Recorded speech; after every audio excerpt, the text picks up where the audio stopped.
Hey, hey, hey, I was thinking, and so I wanted to come on here and share my thoughts with you. Yesterday, like many others, I anticipated the monologue from Jimmy Kimmel. I was ready to hear what he had to say.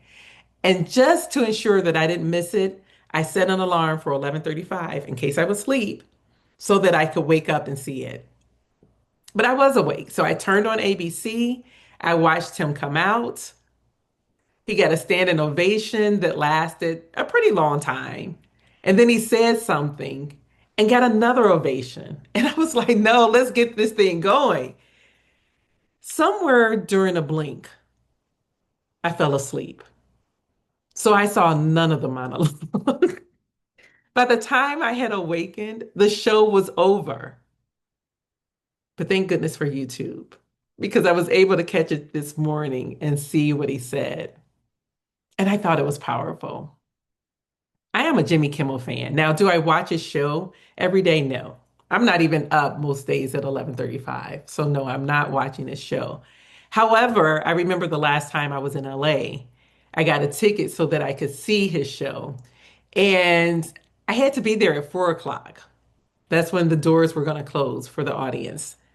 And I remember ordering an Uber. I like to order the Uber where you share the ride with other people because one thing about LA, you find some of everybody that's out there. And I love hearing their stories as to why they're out there, what they're doing, and what their dreams are.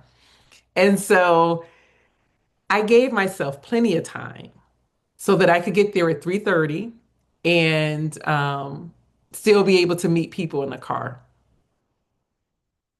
Somewhere during the ride, the driver got lost. And when he got lost, he started picking up other people, dropping them off, picking up other people, dropping them off. And now I'm not scheduled to get there until 3:55.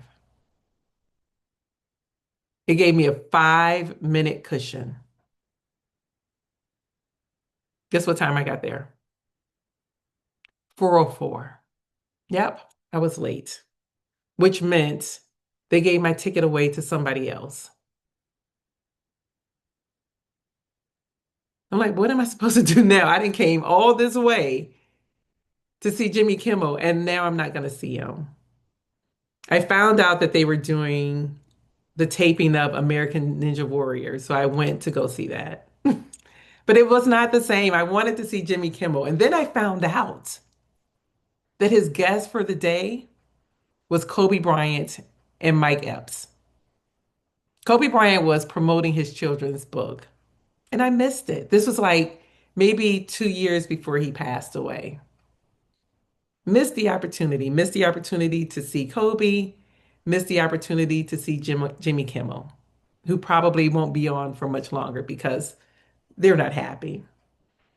But one of the things that I loved about him, he showed his human side. He had empathy and compassion for CK's wife and what she's going through. So I appreciated that. But he also gave us a call to action that we cannot just sit around and let them take away our freedoms, our freedom of speech. Like we should be able to say what we want to say, and especially if it's not something that is cruel or has cruel intent. We know why Jimmy Kimmel was taken off. The same reason that Stephen Colbert was taken off, the same reason they're trying to do Jimmy Fallon. We understand what is going on here, but we have to resist. We cannot allow our freedoms to be taken away. And so I appreciated him and his call to action and letting us know this is not a right versus left type of thing. This is not about politics.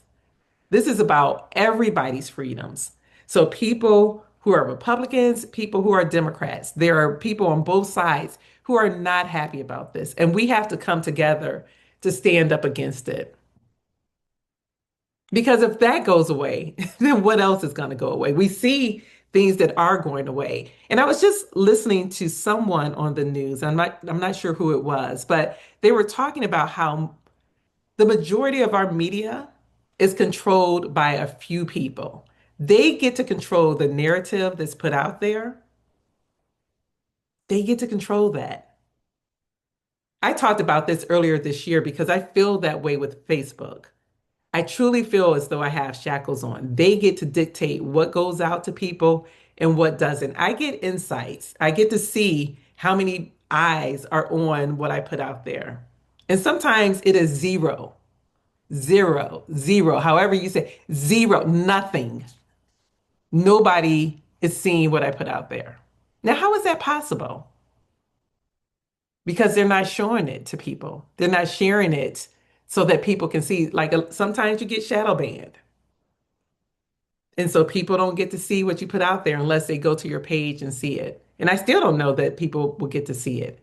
But I say all that to say if we don't want to be censored, then we have to resist, just as Jimmy Kimmel did. I appreciate his courage, his fearlessness, because he didn't hold back yesterday, and neither should we.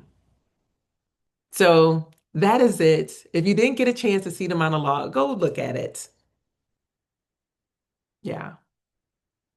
But I'm glad that he did not give in, that he didn't do the apology that they wanted him to do, that they tried to force him to do, that he didn't have to donate towards Turning Point. Like, are y'all serious? Like, I cannot believe what is happening in this country. I really can't. And it's hard for me to understand how people are okay with this because I'm a person who cares. I care about everybody, not just the people who are like me, the people who are in my circle, the people who are rich, rich, not just a select few, everybody. Like, I want what's best for everyone. And I wish we had a government that felt the same way. But because it doesn't, we have to stand up for it and do what is necessary. So I will say continue to resist in your own way. I think we showed what we could do when we canceled Disney Plus and Hulu. We saw how fast ABC or Disney got their act together.